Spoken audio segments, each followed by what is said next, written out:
कोई व्यक्ति बाजार जाता है, कुछ वस्तु खरीदता है, तो उस वस्तु पर मुख्य रूप से क्या देखता है?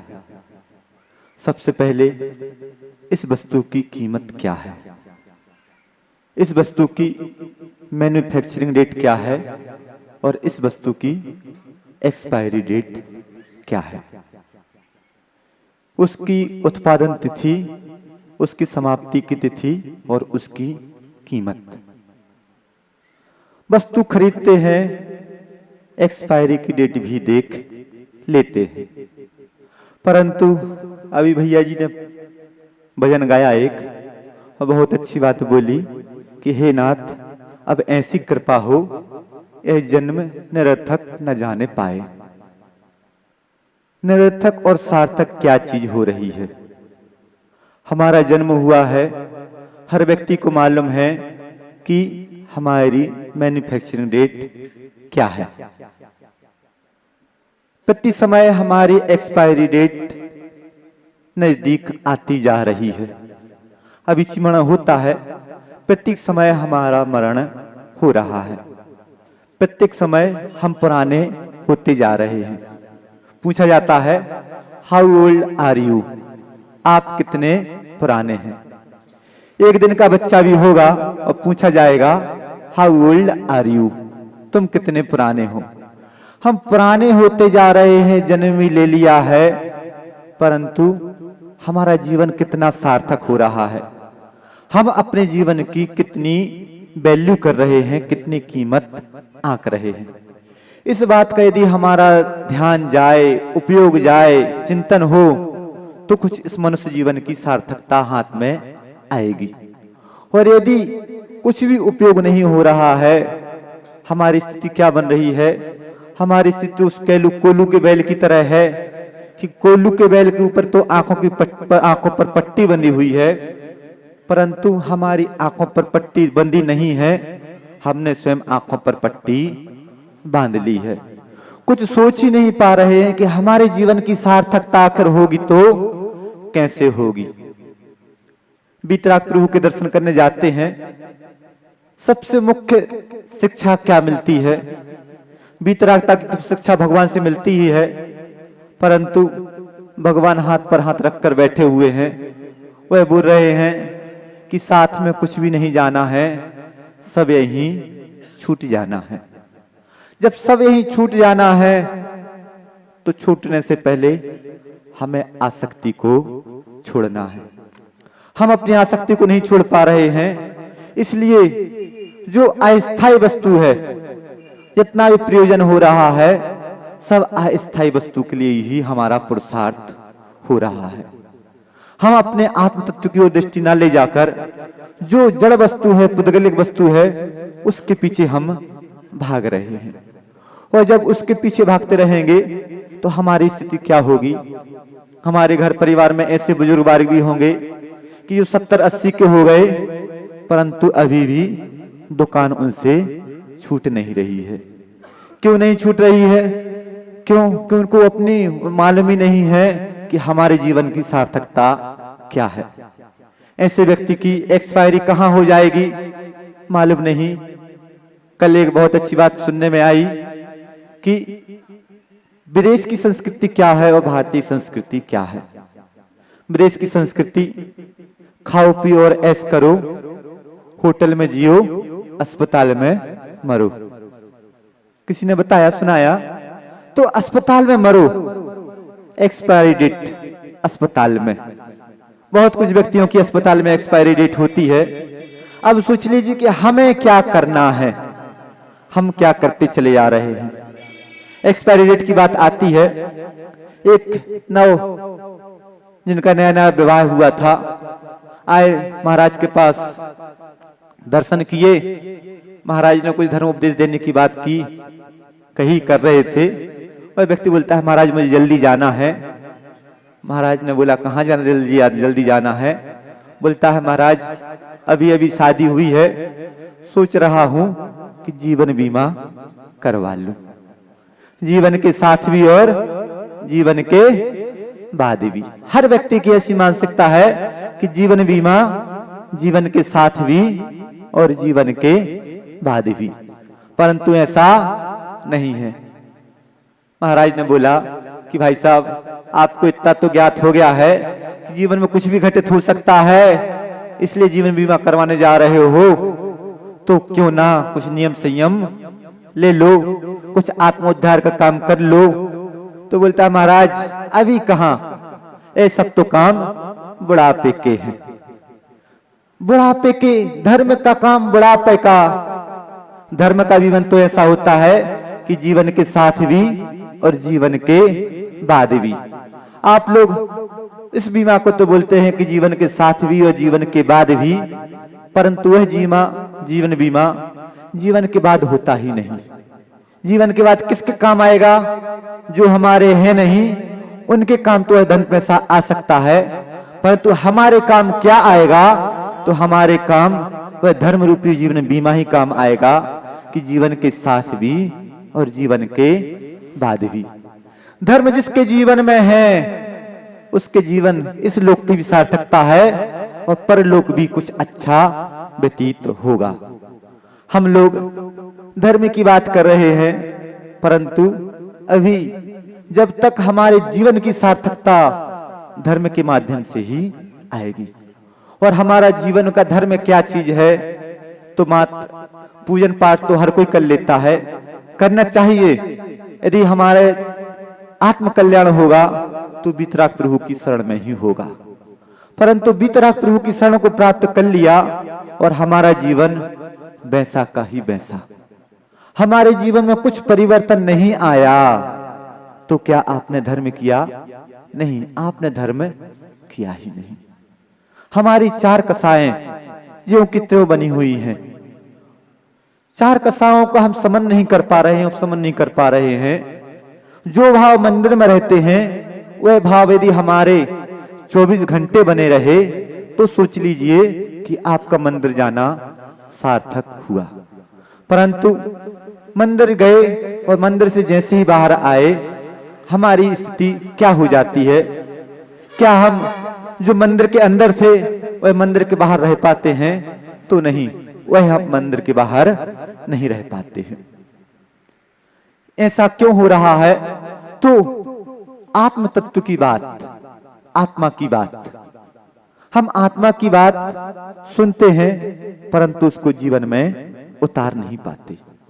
किसी ने कहा है कि चार चीजें बहुत दुर्लभ हैं, और चार चीजें वस्तुओं कौन कौन सी दुर्लभ हैं? तो सबसे पहले मानव पर्याय, मनुष्य बहुत दुर्लभ है, बहुत दुर्लभ है। कितना दुर्लभ है कि अनंत जीव हैं और उनमें संख्यात ही मनुष्य हैं।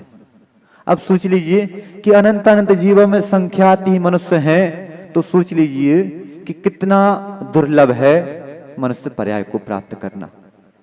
मनुष्य पर्याय जिनको प्राप्त हो गई, मनुष्य भाव जिनको प्राप्त हो गया, उसके बाद आती है दुर्लभता धर्म श्रवण की। धर्म श्रवण भी महाराजपुर में कितने व्यक्ति होंगे, परंतु कितने व्यक्ति यहाँ पर धर्म श्रवण कर पा रहे हैं? बहुत दुर्लभ है। इसके बाद और दुर्लभता क्या है? तो इसके बाद दुर्लभता है धर्म पर, वो जो धर्म श्रवण किया है उस पर श्रद्धान करने की। धर्म श्रवण भी हो जाता है, परंतु श्रद्धा ना बैठ पाए तो सुना अनसुना एक बराबर। सुन तो सब कुछ रहे हैं, परंतु जिनकी श्रद्धा होगी उनको कुछ लगेगा कि हाँ सही कहा जा रहा है, और जिनकी उस पर श्रद्धा ही नहीं उत्पन्न होगी, वह व्यक्ति कोई फर्क पड़ने वाला नहीं है। इसके बाद और दुर्लभता क्या चीज है? तो जो हमने सुन लिया है उस पर आचरण नहीं होगा। तो जो हमने सुन लिया, श्रद्धा कर भी ली, परंतु यदि आचरण में नहीं आया तो ऐसा धर्म किसी काम का नहीं। आत्मा की बात हो रही है, परंतु हमारी जितनी भी क्रियाएं हो रही हैं सब शरीर को मुख्यता को लेकर ही हो रही हैं। शरीर से हम आसक्ति छोड़ ही नहीं पा रहे हैं, और जब तक शरीर को ही मुख्य मान के चलेंगे तो हमारी स्थिति क्या होगी? एक व्यक्ति होटल पहुंचा, कुछ मिठाई खरीदी और मिठाई खरीदी तो मिठाई खरीदने से जैसी मिठाई खरीदी, उस दुकानदार ने उस दोने को बहुत अच्छे से उठाया, पहुंचा और तराजू पर रख दिया। वह दोना सोचने लगा कि देखो तो अभी तक हमारी क्या इज्जत थी, आज हमारी सही कीमत हुई, आज हमारी सही इज्जत हुई। उस दोने को पहुंच के जैसे मिठाई रखी गई तो दोना और बहुत खुश हो गया। दोने को अच्छे से मिठाई रखने के बाद कागज से लपेटा गया, धागे से बांधा गया और उस व्यक्ति को दे दिया गया। उस व्यक्ति को भी दिया तो जैसे आप लोग शास्त्र को पकड़ते हैं, इसी प्रकार से उस व्यक्ति ने उस दोने को बहुत अच्छे से पकड़ा। अब जैसे ही अपने घर जाने के लिए हुआ तो गाड़ी में बैठा, दोना और बहुत खुश, देखो तो अभी तक हम कहाँ घूम रहे थे, कहाँ भटक रहे थे, आज हम BMW गाड़ी में बैठे हुए हैं। उस गाड़ी से उतरा, अपने घर पर पहुंचा व्यक्ति और उस दोने को बहुत अच्छे से चांदी की प्लेट में उसने रखा। अभी दोना बहुत फूल रहा है, सोच लीजिए आगे उसकी क्या स्थिति होने वाली है। उस चांदी की प्लेट में रखा गया और सबने उस मिठाई को खाया और दोने को मीड़ मार के बाहर फेंक दिया। ये स्थिति हमारे दोने की। हमारा दोना क्या है? हमारा शरीर यह दोना है। जब तक इसमें वह आत्म तत्व है, जब तक इस शरीर की कीमत है, परंतु जिस दिन आत्म तत्व निकल जाता है उस दिन समझ लीजिए कि घर का बेटा ही इंतजार नहीं करता किसी का, बोलते हैं कि मिट्टी बाहर निकालो जल्दी से जल्दी। अभी तक जो शरीर था आत्म तत्व के साथ धर्म का साधन भी था उसके माध्यम से, परंतु अब आत्म तत्व निकल गया तो मिट्टी हो गई। जो व्यक्ति उसको छुएगा नहाएगा। दाह संस्कार के बाद जो व्यक्ति, अब वह व्यक्ति मंदिर नहीं जा सकता। क्यों नहीं जा सकता? क्योंकि दाह संस्कार में होकर आया है। वह एक दिन की सूतक तो उसको लगेगी ही लगेगी, और घर परिवार वालों को 12-13 दिन की, 12 दिन की सूतक होगी। तो सोच लीजिए कि हमारा शरीर कितनी हम इसकी कीमत समझ रहे हैं और इसकी कीमत क्या है। हमारा आत्मा, इसकी हम कितनी सी कीमत समझ रहे हैं और इसकी कीमत क्या है। यह नर्तन मिल तो गया है, परंतु सार्थक होगा तो कब होगा। कहा जाता है कि जहां देह अपनी नहीं तहां ना अपना कोई। जब देह ही अपनी नहीं तो कौन अपना होगा। परंतु बस सब कुछ हमारे हैं, सिर्फ हमारा नहीं है तो यह हमारा आत्म तत्व नहीं है। आचार्य महाराज तो कहा करते हैं कि साधन को साधन समझना चाहिए, साध्य नहीं बनाना चाहिए। साधन क्या है? तो यह शरीर साधन है। इसी के माध्यम से हम वह जो तप, संयम, ग्रहण आदि कर सकते हैं, शरीर के माध्यम से ही कर सकते हैं। 4 गतियां होती हैं। नरक गति मार काट में लगा हुआ है, देवगति भोग भूख में लगा हुआ है, और त्रेंच गति के दुख आप लोगों को मालूम ही है, बस खाने पीने में ही लगा है। कितना ही पेट क्यों ना भरा हो, त्रेंच को तो बस उसकी आहार संज्ञा इतनी कठिन वो है, इतनी कि मतलब उसको खाने के अलावा कुछ दिखता ही नहीं। और मनुष्य पर्याय, अब सोच लीजिए कि हम क्या इससे धर्म कर पा रहे हैं। धर्म होगा, नियम संयम का पालन होगा तो मनुष्य पर्याय के माध्यम से ही होगा। परंतु हम यदि इसकी कीमत समझें, इसका उपयोग करना जान लेंगे जब जिस दिन, तो उस दिन तो इस मनुष्य पर्याय की सार्थकता होगी। परंतु यदि उपयोग करना नहीं जान रहे हैं तो निरर्थक ही हम इस मनुष्य पर्याय को खो रहे हैं। सनत कुमार चक्रवर्ती कथा पढ़ी होगी, परंतु सोचो कि उनका शरीर कैसा था। कामदेव का शरीर, चक्रवर्ती हैं परंतु उनकी सुंदरता कितनी कि कामदेव के शरीर को भी सुंदरता को फीकी कर रहे हैं। स्वर्गलोक में बात चली कि यदि मनुष्य में सबसे सुंदर है तो एकमात्र सनत कुमार चक्रवर्ती ही इतना सुंदर है। चक्रवर्ती की सुंदरता का वर्णन सौधर्मिंद के द्वारा हो रहा है। और वहां पर दो देव, उनको विश्वास तो था परंतु अभी नहीं, ऐसे नहीं मानेंगे। जब तक सामने जाके देखेंगे नहीं कि कितनी सुंदरता है, तब तक विश्वास नहीं करेंगे। आ गए। उस समय सनत कुमार चक्रवर्ती अपनी व्यायामशाला में कसरत आदि कर रहे थे।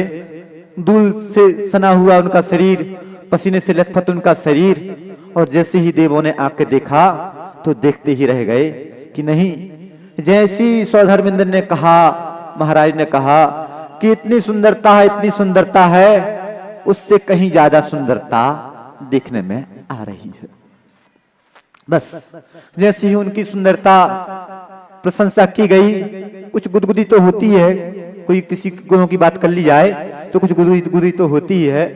तो बस सनत कुमार चक्रवर्ती के अंदर वह गुदगुदी होना शुरू हुई और बोलते हैं कि अभी तुमने हमारे सौंदर्य को देखा ही कहां है। इस सौंदर्य को देखना है तो तुम हमारी राजसभा में आना। जब हम नहा धोकर आभूषणों से सुसज्जित होकर आएंगे, उस समय तुम देखना कि हमारे शरीर की सुंदरता कितनी गुना बढ़ जाती है। कहा ठीक है, आपकी सुंदरता राजभवन में भी आके देख लेंगे। जैसे ही राजसभा में चक्रवर्ती का पहुंचना हुआ, उन दोनों देवों का भी पहुंचना हुआ, और बोलते हैं कि चक्रवर्ती बोलते हैं कि अब देखो तो हमारी सुंदरता। वह व्यक्ति बोलते हैं, दोनों देव बोलते हैं कि महाराज अब वह बात नहीं रही, अब वह बात नहीं रही। इतनी जल्दी क्या अंतर आ गया? बहुत कुछ अंतर आ गया, बहुत कुछ अंतर आ गया। अपन लोग यहाँ पर बैठे हैं, क्या हमारे शरीर में परिवर्तन नहीं हो रहा है? बहुत कुछ हो रहा है, परंतु देखने में नहीं आ रहा। क्यों नहीं आ पा रहा? क्योंकि हमारी वह दृष्टि ही नहीं है कि हम अपने शरीर के परिणाम को देख सकें। किसी ने कहा कि एक जहाज के ऊपर एक सरसों का दाना रख दिया जाए, और उस सरसों के दाने के भार के कारण उस जहाज के असंख्यात प्रदेश पानी में डूब गए। अब सोच लीजिए कि एक सरसों का दाना तो रखा और असंख्यात प्रदेश उस जहाज के पानी में डूब गए। किसी को देखने में नहीं आए, किसी को देखने में नहीं आए। इसी प्रकार से हमारे शरीर का परिणाम चलता चला जा रहा है, परंतु हम देख नहीं पा रहे हैं। जब बहुत कुछ बड़ी बीमारी सामने आती है, जब मालूम चलता है कि हम इतने बीमार हो गए। तो ऐसे ही सनत कुमार चक्रवर्ती जैसे कहा कि महाराज अब वह बात नहीं रही, अब क्या बात हो गई? तो बोलते हैं कि पानी मंगाओ और बता देंगे क्या बात हो गई। पानी मंगाया गया। पानी में कहा महाराज इसमें थूक दीजिए। जैसे ही उसमें थूका, कीड़े बिलबिलाने शुरू हो गए। क्या हो गया? महाराज आपको कोढ़ हो गया। इतने जल्दी? हाँ, इतने ही जल्दी। ऐसी स्थिति हमारी है कि शरीर से राग तो कर रहे हैं, शरीर की सेवा शुश्रूषा में लगे हुए हैं। जब शरीर के रोग सामने आते हैं तो रोना चिल्लाना होता है।